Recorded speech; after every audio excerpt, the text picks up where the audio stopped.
Everything goes. Let's go. Feel. Everything goes when the homies hate your personal taste. Your core of a tank type of take, it be hurting you to rank. Heated debates about who's better between the birds or the saints. But post games of which bigs is really worse than the paint. And John, Ian, and Dan on the pod, future icons. Ian screaming go birds and Dan trying to fight John. A Rockets fan with the Saints from Philly with a python. Cross me and the boy step over him like he Tyron. Eagle season end with a bowl and nobody sober. Let the Saints be the chance and Dan on bourbon and Nola. Everything goes. Place your bets with us, take the over. Philly niggas wanna see how raid that we gon' make October. At game time, it's game time. Need your picks and can clutch it. Gave my ticket to John, brought me back with a bucket. CP3 on the assist and Kawhi be getting his touches. But I'm watching Bron cooking my ticket and I'm like, fuck it, let Ian tell it. He gon' say that Bron is the GOAT. Coming back from 3-1 and barely had him a coach. MJ don't got these records, so we laughing the most. And I watched it with my own eyes, so now I'm back in the host. I get my locks from Dan and lock it in on fantasy picks. #1 in every league, they can't stand me with this. I'm fleecing the league with every trade, I dismantle it quick. Wave a wire, watching the pod to help me handle the shit. Legendary status, keep watching, we gon' reach that. But reach too far, my rocket shooting, and I gotta teach that. Fill the gap with a hit stick. Think I don't see that Hall of Fame vision switching from B-Dog to the T-Mac. On your wrist, John Dane time, and everything froze. Errol Spence washed up then, and everyone knows you can't see it. I see 3 when comparing to those, cause every podcast can't handle when everything goes.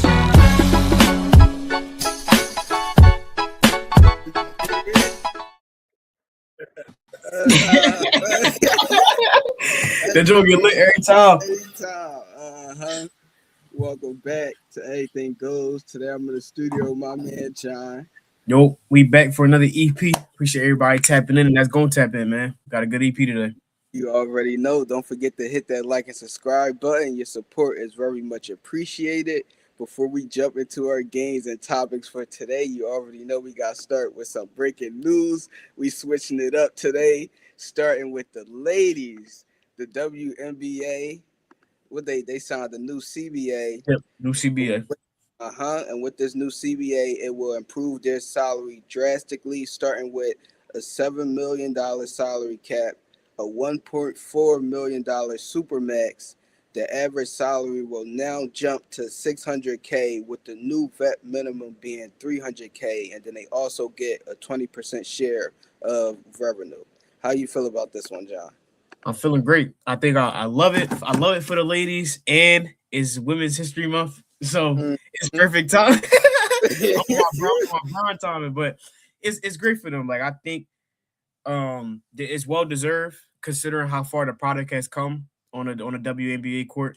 I definitely think, it has this recent class of ladies that have come in the past like 2 or 3 years has definitely helped boost it and be able to get the kind of deals that they are getting now.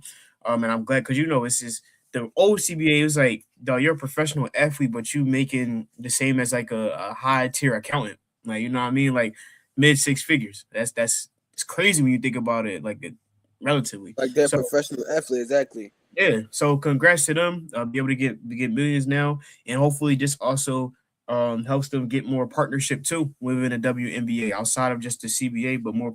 Like the NBA has a asinine amount of partners from clothing brands or different, let's say like TV deals, et cetera, et cetera. Hopefully this is able to expand the WNBA in that aspect as well. Definitely. So I just want to piggyback off of your last point with expanding the WNBA. That's basically what I want to focus on when talking about this. Like, this was marvelous for them. I think it helps them in every aspect, especially with them getting the 20% revenue share. We know that's something they've been asking for years. And with them finally able to receive that, that's going to work wonders for them, as well as the vet minimum being raised to $300K. That's now going to allow a whole bunch of professional athletes to not have to go play overseas in the off season and actually take a full off season to work on their game and rest and do whatever it is they want to do. And it's just going to help, like you said, expand the WNBA, because now you're going to get these girls fully healthy all year round, just have way more time to work on their game. It's just going to be better for everybody. And I do believe that the WNBA was definitely scared about these girls going on strike. They was going to go on strike, bro. I don't think that there was nothing the WNBA could do if they did not sign that new CBA and succumb to their demands. They was going on strike, and they could not afford to miss a season right now with the traction the WNBA just started picking up in the last 3-4 years. Yep, that's facts because they definitely was. Yes, and on top of this, like they've been talking about this for 2 years, and I don't want to bring a certain player like it's all in their back. But when Caitlin Clark entered the league, they was talking about getting pay raises and the game changing and the viewership going up off rip from her. Really, I don't even want to say that class, but really from her. And then you consider the talent that's coming up, but behind her, Angel was in that class too. You got Juju Watkins, you got Paige Buchers. These are players that, and I think the next step that'll help too, not to harp on this too long, but college as well, allowing these ladies to come out early because not everybody wants to keep up with a player for 4 years. Like Exactly. college For men, example. exactly, college men going for a year, and you're still going to keep track of him when he goes into the league because it was only for 8 months. In comparison to ladies, you have to you have to really care. You have to really care if you're gonna track somebody that you was killing in high school by the time they get to professional play. So I think that's definitely the next step in hoping that taking that next step in revenue and being able to make money and notoriety and recognition so that you can go just that pipeline of going from high school, 1 year of college, dominating probably, maybe winning a natty or making a deep run, and then going professional. So I think this is just a great partnership that they just formed right here, and hopefully they build on this going forward. Because it seemed like at least for the last year they was at odds. I know you remember a couple months ago they was going at the president. They was talking crazy to her. because she was talking crazy. Yeah, She was super some of her statements was super like, are you watching the same thing we watching? So about the referees. Oh, you only complaining because you lost. Oh, word. Like, Today not Oh, the bro. day for that. It's a good day. It's good news coming out of the WNBA. Now Indeed. moving on to the NFL with the second wave of free agency kicked off. We got a whole bunch of trades, some more signings. John, I need you to tell me your biggest steal thus far. Steal. It's hard to Mm-hmm. call it a steal because of what they gave up, but I just like the move. I think it's a steal because of how impactful it is for their team. Um, uh, Jesus Christ, my bad, Jalen Waddle to the Broncos. Now, Uh-huh. it's hard pressed to call it a steal because they gave up a first, third, and a fourth. Now that is, I think, in my opinion, maybe a little much for Jalen Waddle because he can honestly be replaced, and they would have the 30th pick. Jalen Waddle can be replaced at a first round 30th pick with a wide receiver. To be completely I honest, agree. but I do believe that him going over there is crazy beneficial to Bo Nix and that team because you consider, he's a speedster that has hands and he's a high, I think a high pedigree type of wide receiver. So now Because you you can add rely on him to catch that ball. exactly. So now you have Cortland, Marvin Mims, Pat Mm-hmm. Bryant, Troy Franklin, and now you add Jalen Waddle. Evan Ingram is their tight end, but he still be wet for another year or two. They'll probably go younger. But now that I think that adds a Cortland was their wide receiver one. I think Jalen is capable of cementing in that wide receiver one role, but then you have Mm-hmm. two elite options at the wide receiver position. If you do Jalen, and on the other side you have Cortland Sutton, and then those other three dogs that that in and out for the Broncos be hooping.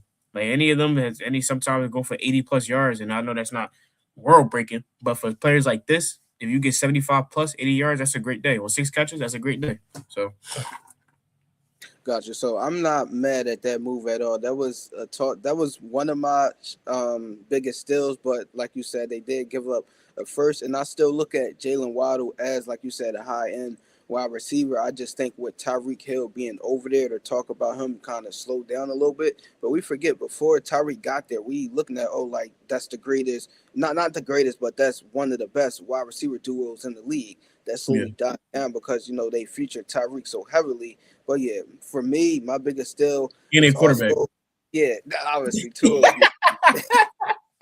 My biggest steal for this second wave of free agency is also a wide receiver, but I'm gonna go NFC. I like Christian Kirk to the 49ers. Now I know Christian Kirk is not a big name, but it seems to be wherever he go, he's always consistent and he keeps getting money and he always have a home and he's always out there on the field. He's never riding the bench. He's not your number one. He's not your number two. He's always your number three wide receiver that's going to make plays when you need him to, and that every now and then can step up and be the number two wide receiver. And I think that's exactly what Brock Purdy needed. Obviously, we don't know what's happening with Ayuk, but I doubt he'll be back obviously George Kittle will be healthy next year, and then you still got Ricky Pearsall that will now be going into his third year, who hopefully he's just going to continue to get better and better. You still got Jawan Jennings, and now you bring in that consistent slot wide receiver and Christian Kirk, where now Brock Purdy don't have to always just heave balls down the field. He's going to have that guy right over the middle and Christian Kirk that's going to cut down on the turnovers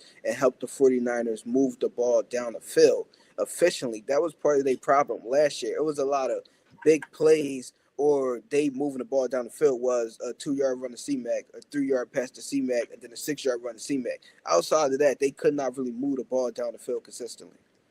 And you forgot that's a bigger steal, but they signed Mike too. Their wide receiver room is now Mike Evans, Ricky Pearsall, Christian Kirk, and I'm going to just put George Kittle down for 10 games next season, because let's be real.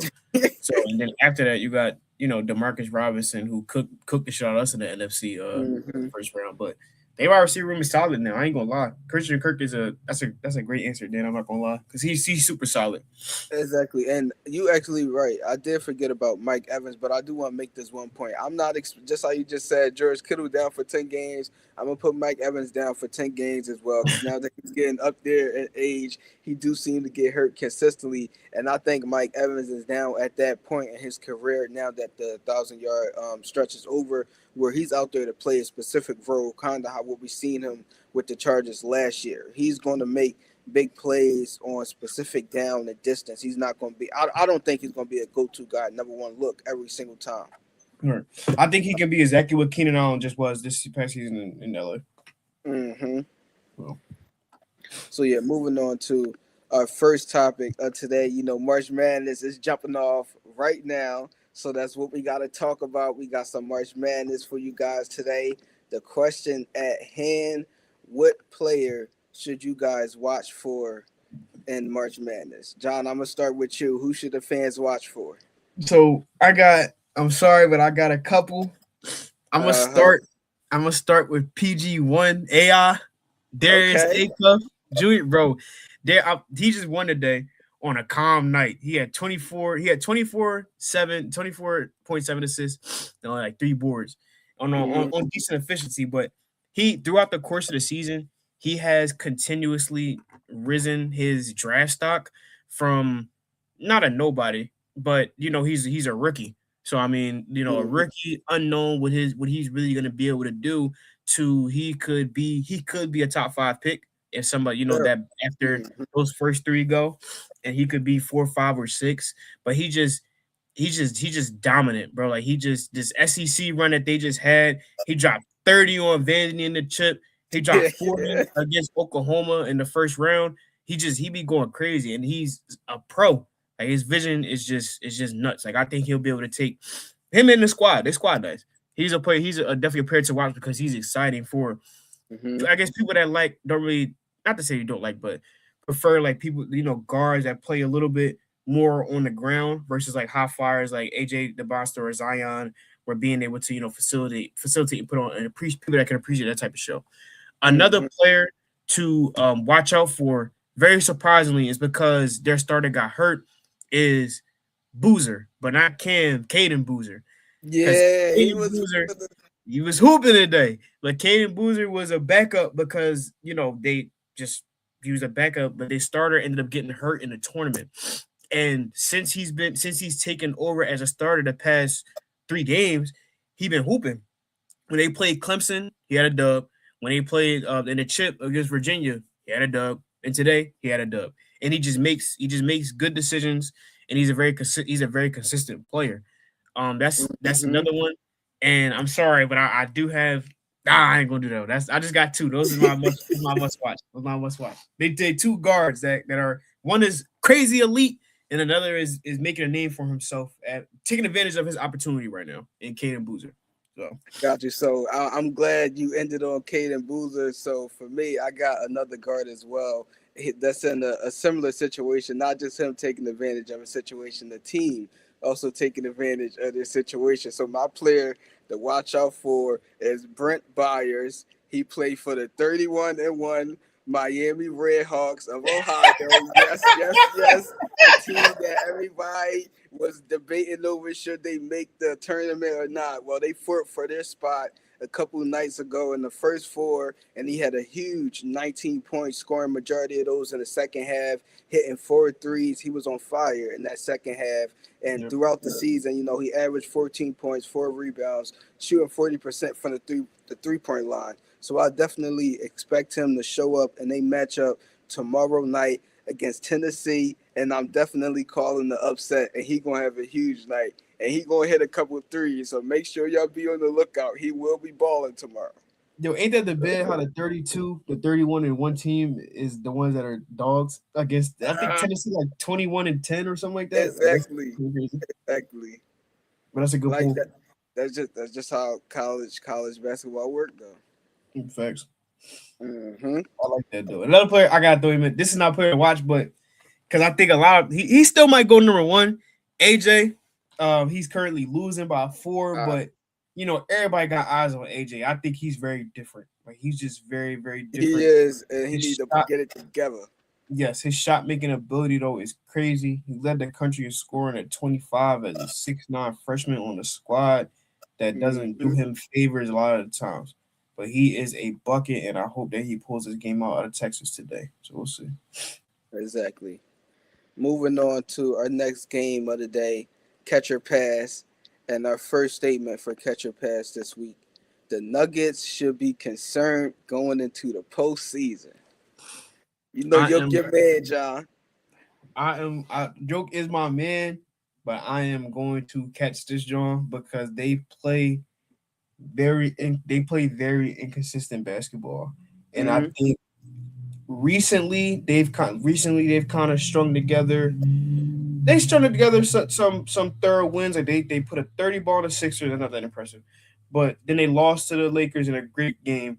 Then before that, they beat the Spurs, and then they bombed the Rockets. They lost by 3 to the Thunder. They got blew out by the Knicks, and then the game before that, they beat the Lakers.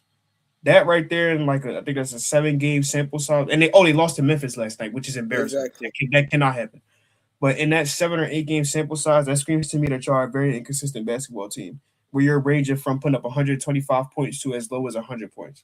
And I think when you consider that they aren't, dominating teams in the games that they do win, besides when they beat the Sixers by 30, that's because the Sixers, they didn't have nobody play. But when they are in these games, they're playing close games, which is a note, but they're losing some of these close games. And then when they win, they're bombing. It was like no in between. And I also think you do have to take their bench into account a little bit. They have Tim Hardaway, who be shooting the laces off the rock. I'm not going to lie. Tim Hardaway Jr. I'm just talking about their bench. Tim Hardaway Jr. off the bench, and Bruce Brown, who has not been what they thought he was going to be when they re-signed him again this past offseason. He has not been producing at the level that they thought that he was going to. And then outside of that, you have, Jonas Valanciunas to take the load. But outside of that, it's not many clips on the bench. Like you got Timmy, if he get hot, which he usually does, you give me about 15. Bruce Brown, he's very hit or miss. And the boy Strother, he gets minutes sometimes. But that's a major reason why I do think they should be concerned too.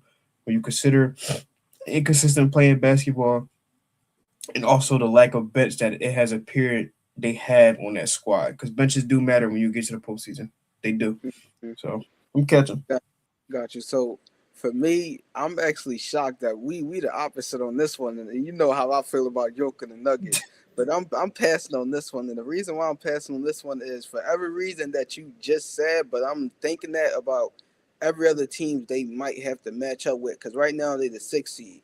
So it's looking like they will have to play the 3 seed, which is the Lakers right now. The way it's going to line up 3 through 6, however it go, is going to be the Lakers, Minnesota, the Rockets, and the Nuggets. I don't think the Nuggets should be scared to play any of those 3 teams in the first round. Minnesota, they don't have a bench either.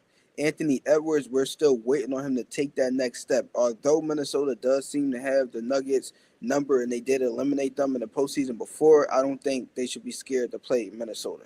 And then I would kind of disagree with that though. Like you compare the Nuggets bench, like with Minnesota, You got Bones, Terrence Shannon Jr., Kyle Anderson, Joe Ingles is not really anything to be. Yeah, Bones is inconsistent. Slow mo is getting up there in age. I think Like that they benches over Nuggets bench though, and that's saying something. it's like I Because would give they have slight options to edge. go to on the bench. Like I Yeah, don't think Denver has options to go to on the bench, truthfully. I would get a slight edge, but then when you look at the starting five, I think Denver's starting five is just better all around. I agree with that. Obviously. I don't think they would be scared to play Minnesota. And then looking at the Rockets, my Rockets has been inconsistent as well. The whole 1 through 8, 1 through 9, whatever you want to call it, they don't know what they got going on. And although the Lakers have been hot the last 6, 7 games, before that they was terrible and inconsistent. And the Lakers still got big questions about their bench. And don't tell me that DeAndre Ayton decided he want to play basketball when there's 15 games left for the season. I'm not trying to hear that. The Lakers got questions to answer as well. So the Nuggets, at least for their first round matchup, should not be concerned going into the postseason. Okay. So then I think we looked at it differently because I'm over the first round matchup. Like I didn't even You I said thought that just winning the NBA chip yeah, in general. Okay, yeah. I didn't look at Jokic passed first and second round matchups. And that. I think they might. So if they see OKC or the Spurs first round, not they in some trouble because they got you. But I But don't I know. think I don't know if I would pick the Nuggets to beat either of those teams in the first round, especially considering that the Spurs Wemby didn't play when they beat the Spurs last week, but they only beat the Spurs by like 5. And even without Wemby, that team is super solid. But they mhm. shouldn't have to see either one of those teams. So first round should be winnable, should be beatable. But beyond that, trying to get to the chip, considering the team that you had basically the two teams you had to face, that's why I think you should be worried. Because OKC ready to run niggas out the gym easily. And they popping it, they got the swag, and then the Spurs, they just moving different with and without Wemby. Like they on one accord, everybody know they roll Wemby right there in the middle. He punching that come down there. Then you got guards that'll defend and strap. So I don't know, man. I guess we'll see. We right around the corner from playoffs. Season ending a Yeah, month. playoff right around the corner. Mm-hmm. Exactly. Yeah, I can't wait. So sticking with the NBA, the next statement for catcher pass, the NBA should expand this summer. I'm passing. Ah, Passing on this joy, yo. why I'm you cool. passing Like on the expansion, man? They've been talking about it for the longest. they've been talking about, but I don't mean this shit happen. Like you know, the main thought in my mind when I was debating if they should expand or if they should or stay, because I think there is a big. I think there's problems that are brewing in the NBA because I think if they vote on it this summer, these teams will happen in like 2 years, if I'm not mistaken, or 3 years, 2 or 3 years. You consider the game threshold for NBA players, taking, and the gambling. I'm gonna call it an epidemic. Like I think if you add 2 more teams, which that's the amount that they'll have to make it You even. think there's too much going on?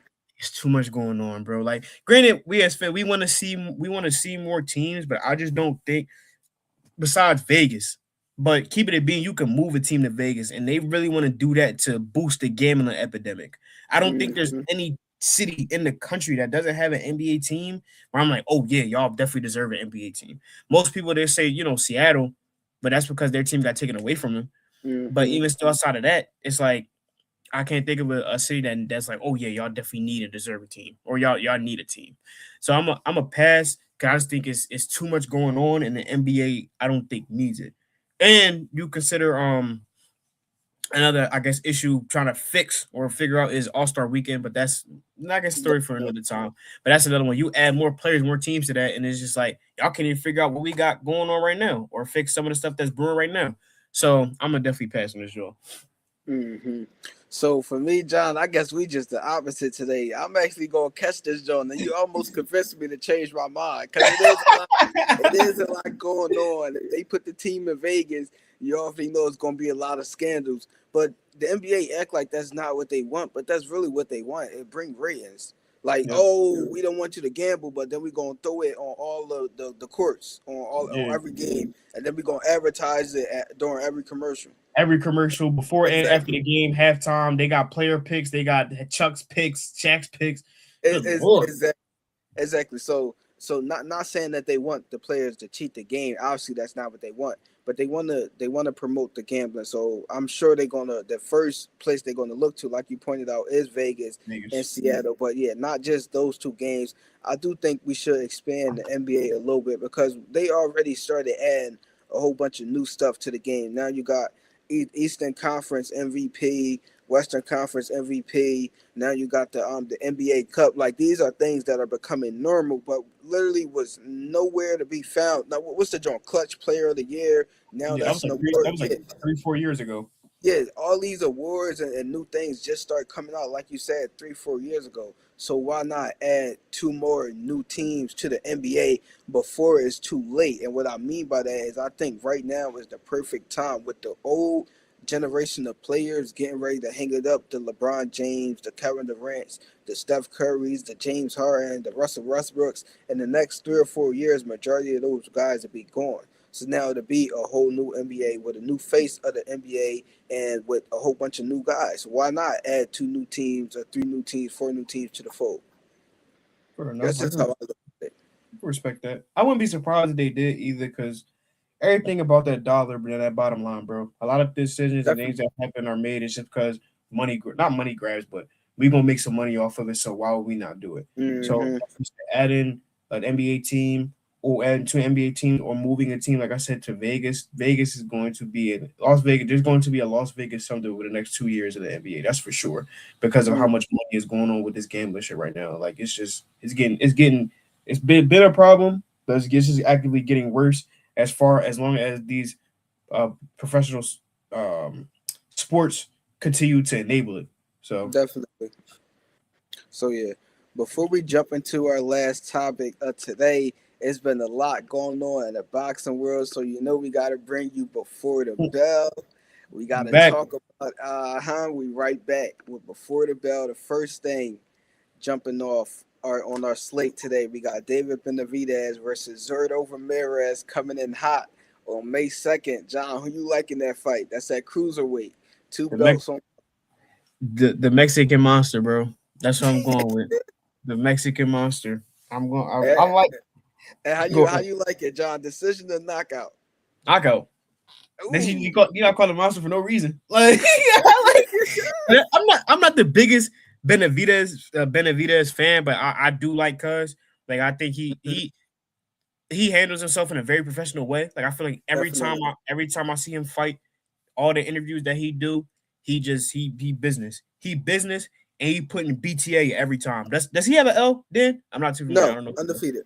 Or he undefeated. Yeah, so he's undefeated. Hmm. So every time he has a fight, especially his big time ones, he don't pop it too crazy. He say what he gonna do out there, and he go out there and he Let's give him the do it. belt. Yeah. Hmm. So I beat Benavidez by knockout, 100%. I'm looking forward to seeing the fight too. So Got you. So for me, I'm also going to take Benavidez by knockout. I was watching a few interviews with David Benavidez. Obviously, he said that he sparred Zurdo Ramirez a couple of times, and there's also rumor around that he dropped Zurdo in sparring. So if he dropped him in sparring with the headgear, the 16-ounce gloves, he gonna take it to him in a fight. At least that's the way I think it's gonna go. So I'm definitely taking the Mexican monster by knockout as well. But I'm not gonna look past Zurdo Ramirez. This is David Benavidez's first fight at cruiserweight. Zurdo is the naturally bigger guy. He is the naturally stronger guy. So we think, although David Benavidez do have the speed advantage, the skill advantage, and I think the IQ advantage, we're going to see what happens because it's not like either one of these guys are defensively sound because that's not the case. Both of them throw punches and they both can be hit if you throw the right punches. So yeah, I think it's going to be an excellent fight, but Benavidez by knockout. So yeah, moving on to the next thing on our list for before the bell. Devin Haney is booked and sealed for 2026 with two fights already lined up, or so they say. The first fight is Rolly Romero for May 30th, and if he is victorious in that fight, he will also rematch Ryan Garcia September 5th at the end of the year. John, how you feel about it? I love it. I love it for Haney. Like I definitely think. I mean, I don't know what the odds will be, what the odds are, but I definitely think that he should handle Rolly no Mm, problem, considering the performances we've seen from Rolly in the past with like 2 years. He got embarrassed by Tank, and he fought the old bull. I forgot his name. What was his name that he fought? yeah, The old cuz. but for He the WBA belt, they gifted yeah, Rolly the belt, but then he exactly. got beat up by Pitbull. Exactly. Barely beat him, got belt by Pitbull, and then Beat yeah, Ryan. then it beat Brian. So I think that Haney should be able to handle him and beat him. And I think the next one is what we're looking forward to is him potentially getting his lick back against Ryan. And it's uh he got Ryan got bland for using PEDs. So Mm-hmm. that's definitely a fight that Haney wants to be able to get in cleanly and probably have that chip on his shoulder. Like, yeah, Definitely. yeah, like yo, he beat me off drugs. Like he can't. I got the edge. Like I can beat this thing without doing drugs, and I'm gonna show y'all. So I think he'll definitely take it to Rolly crazy, so he can get get that rematch and have that that head of steam heading into that match. But yeah, Mm-hmm. I'm excited for I'm excited for him considering his recent fights, his past two. Because I even said it when we was talking about the time he got cooked by Ryan. He got knocked a couple times, but then he spun back against Brian Norman. Ryan Norman, a solid performance in that, and then before that, Remember. Ramirez, yes, Holy Ramirez, and he got 2 dubs. So he's just looking to add to that. So I'm definitely excited for him, Jones. Definitely, I feel the same way as you, John. I think Devin Haney is. I'm not gonna say breeze past Rolly because I do think Rolly got an aqua style. He do hit hard, so I do think at times during the fight, Devin might be hesitant to get on the inside, but Devin is gonna stick to his game plan. He's gonna box Rolly head off, and at the end of the night, he's gonna win a unanimous decision. That's just the way I see the fight. I don't see Rolly knocking him down or catching him with too many crazy big punches. Obviously, Rolly got a puncher's chance. He's a great boxer. He's a world champ. Oh, no, he's not a great boxer. He's a great puncher, and he's a world champion, so he has a puncher's chance. Now, moving on to the Ryan Garcia fight, like John pointed out, that's the fight that everybody want to see. That's the fight that everybody is waiting for. It's a bunch of Ryan fans that are saying, "Oh, well, Ryan was on PEDs, but the PEDs ain't make him catch Devin with all the left hooks." And a whole bunch of Devin fans are saying you absolutely right. Devin did get caught with all them left hooks, but it was Ryan super strong on PEDs that was making him hit the ground. If he wasn't on drugs, them left hooks wouldn't have been that effective, and Devin would have continued to outbox him, which he was. Because if you honestly look back at the fight, outside of the moments where Devin got dropped, which he did get dropped 2 or 3 times and was hurt another 2 times, outside of those moments, he literally won every other second of the fight. He was outboxing Ryan. And so it's definitely a grudge match that a lot of people want to see. And I hope we get to September 5th, and that's who's stepping in the ring. Thanks. And Mm-hmm. Rolly, when he fought Ryan, he dropped Ryan in like the third. He cooked Ryan like the third round. Yeah, second, third round. Mm-hmm. That was drawn. Exactly. So moving on to the last thing on our slate for before the bell today, the WBC has ordered Lamont Roach and William Zepeda to fight for the vacant 135-pound WBC title. John, how you feel about this one? You know the belt is now vacant. That's Shakur old belt. Yeah, so I think it's one of those next up type of situations. It'll definitely be a good fight. I don't, I'm not the biggest fan or honestly know too much about each fighter. But Mm-hmm. I do hope it'll be a good draw. Um, so yeah, I always like when people are made to fight. Like I like when Mm-hmm. there's a vacant belt and the governing body is like, yo, y'all two niggas, y'all gonna fight. You don't Mm-hmm. y'all gonna fight with the opportunity to win this belt. And of course, they're not gonna say no because it's a belt in line. But Exactly. I do always like that because it forces people to get in the ring, and that is a kind of changing of the guard now, recently, but that is a Mm-hmm. big thing in boxing where people try to dodge each other or don't want to fight or get in the ring with certain people. But yeah, definitely an exciting joint. New champ coming up. Somebody gotta win it. So yeah. Mm-hmm. Definitely. I think it's going to be a great fight. And I'm just, I'm just looking forward to the action. I do expect Lamont Roach to win the fight, but the way he wins the fight, that's really what people are going to talk about. Because it's still some people that's calling for the Lamont Roach Shakur fight, and Zepeda is an opponent that Shakur just beat 2 fights ago. And so, if Lamont Roach is victorious, they're going to look at both fights, compare who beat Zepeda better, et cetera, et cetera. So it's definitely a fight to look forward to, but I wouldn't put it in the same light as these other 2 fights we were just mentioning. And that's no disrespect to Lamont Roach or Williams Zepeda. Word. It's just levels to it, is all. I do think Lamont Roach can handle himself on the elite level, though. And so can Williams Zepeda. But I just think both of those guys are just one step below that. Word. So, yeah. That wraps up Before the Bell today. We will now switch over to our last topic. We got some more basketball for you guys, and this is a great question, and I'm going to kick it off now. What position / archetype do you think is most important to have for championship level play? John, you first. What you think? So this was a very hard question because you can only pick one. And the way I'm doing, I'm going position in the exact archetype, and basically almost like build your player almost. So throughout NBA history, we have seen different styles make dynasties. Like you consider, you had the big era of the 70s, 80s, and 90s And almost. 90s, for real. Yeah, that change didn't happen until late The 90s 2010s, into the 2000s.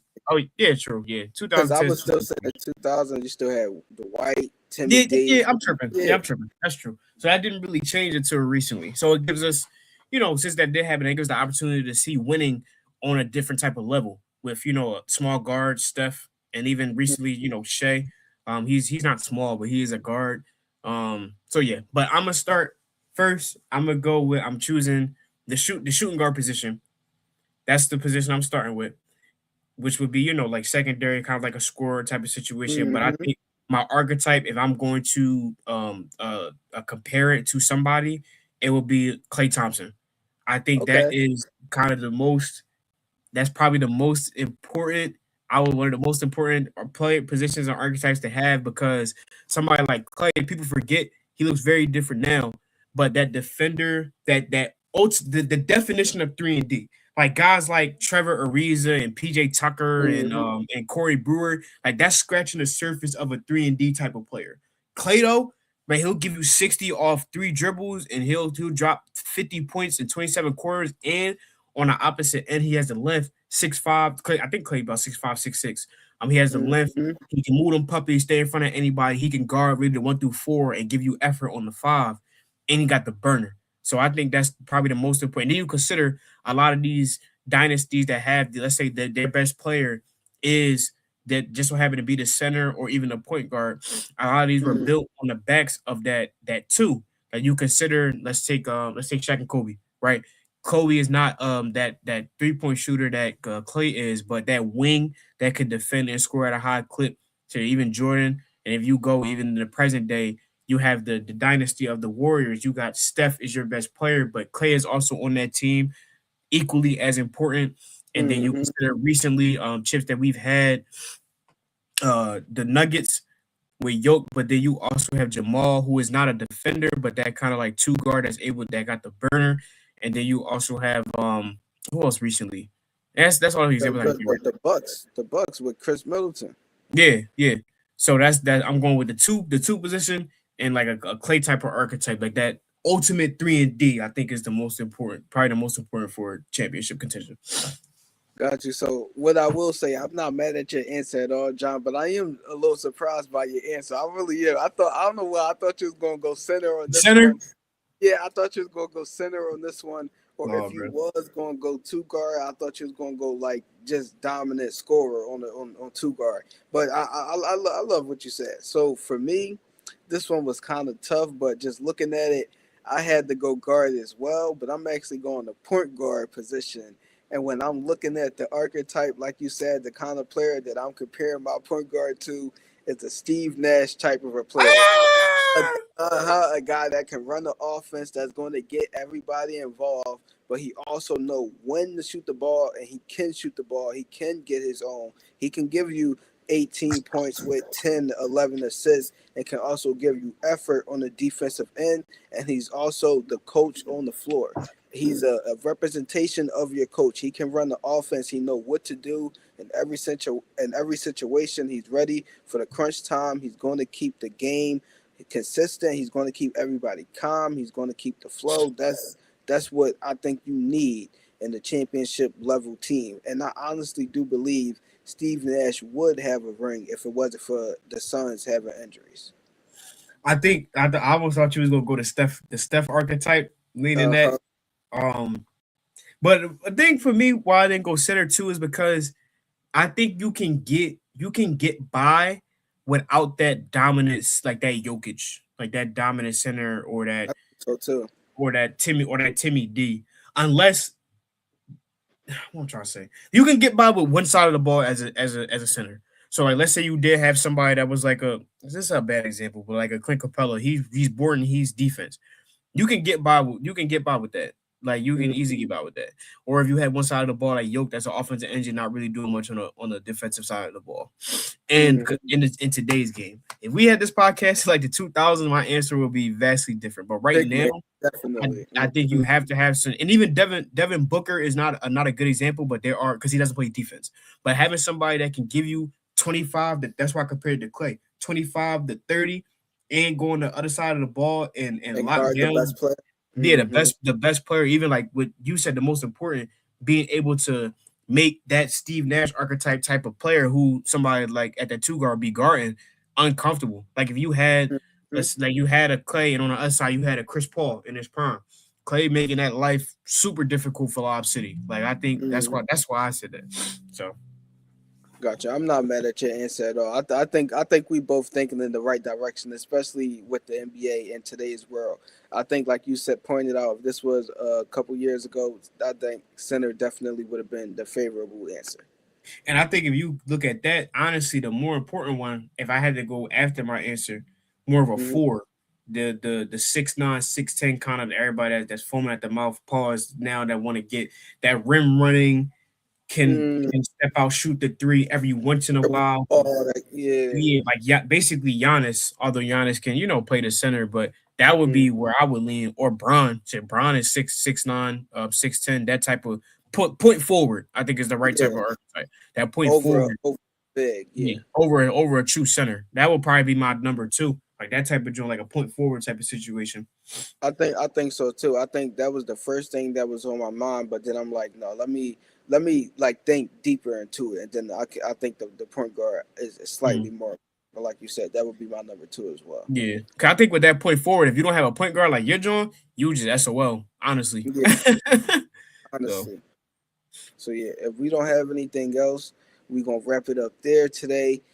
Make sure y'all go check us out on Instagram at Everything X Goals. Make sure y'all check out the story. We got some more parlays dropping for you guys. And I just want to thank everybody that participated in our giveaway. And we appreciate all our winners. We hope y'all enjoying y'all gifts, y'all rewards. And we'll see everybody in the next one. You mean?